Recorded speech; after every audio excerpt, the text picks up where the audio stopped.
everyone's waiting for the same five guys. Are you guys ready?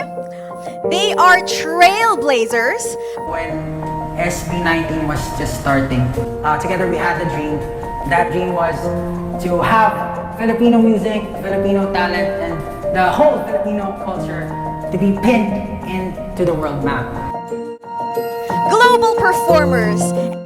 Hindi, kailangan mas mataas yung pangarap mo para mas mataas yung tatry mo achieve. Matagal na po namin tinatry build and establish talaga yung identity namin.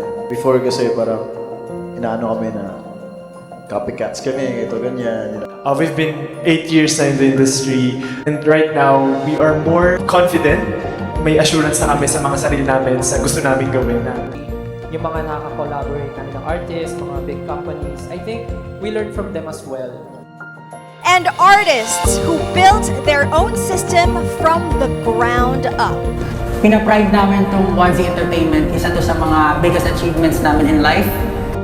And nagugulat sila na with our small team and bagong company siya, Onesie Entertainment, nagagawa namin yung mga bigger projects, mga exciting things with SB19.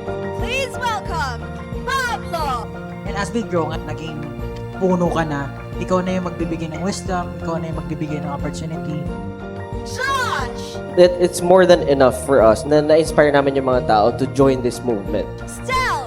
With Onesie, I think yun yung gusto namin baguhin na maging kami yung standard kung paano talaga mag-train and kung paano i-handle yung artist ng tama.